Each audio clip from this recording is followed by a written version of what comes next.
Indian super ലീഗിലെ one of the most experienced and successful foreign striker Fijian international India origin Roy Krishna അടുത്ത സീസണിൽ ചിലപ്പം കേരള ബ്ലാസ്റ്റേഴ്സിലോട്ട് വരാനുള്ള സാധ്യതകളെ നമുക്ക് പൂർണ്ണമായിട്ടും തള്ളിക്കളയാൻ പറ്റത്തില്ല. ഇപ്പം ISL ഉണ്ടായ കാലം തൊട്ട് അല്ലെങ്കിൽ റോയ് കൃഷ്ണ ഇവിടെ കളിക്കാൻ വന്ന സമയം തൊട്ട് റോയ് കൃഷ്ണ ബ്ലാസ്റ്റേഴ്സിൽ വരുന്നു എന്നുള്ള റൂമർ നമ്മൾ കേട്ട് മടുത്ത് പണ്ടാരം തുടങ്ങി. പക്ഷേ ഇപ്പം പുറത്തേക്ക് വരുന്ന റൂമർ എന്താണെന്ന് വെച്ചാൽ ഒഡീഷ FC-യും റോയ് കൃഷ്ണയും തമ്മിലുള്ള കോൺട്രാക്ട് ഈ വർഷത്തോടു കൂടി തീരുകയാണ്. റോയ് കൃഷ്ണയുടെ കോൺട്രാക്ട് ഇപ്പം ഒഡീഷയ്ക്ക് പുതുക്കാൻ താല്പര്യമില്ല.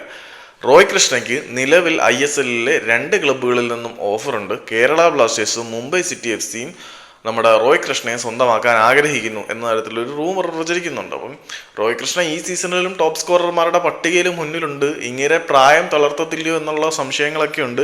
ബ്ലാസ്റ്റേഴ്സിന്റെ സിസ്റ്റത്തിന് ഇങ്ങനെ യോജിക്കുകയോ ഇല്ലയോ എന്നൊന്നും എനിക്കറിയത്തില്ല. കൂടുതൽ പറഞ്ഞ് മെഴുകുന്നുമില്ല.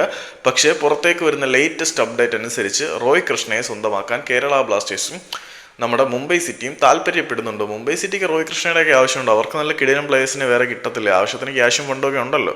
ഏതായാലും ഒഡീഷയിൽ അടുത്ത സീസണിൽ ആൾ കാണില്ല. ബ്ലാസ്റ്റേഴ്സിൽ നിന്നും മുംബൈയിൽ നിന്നും ഓഫറുകളുണ്ട് എന്ന തരത്തിൽ ഒരു റിപ്പോർട്ടുണ്ട്.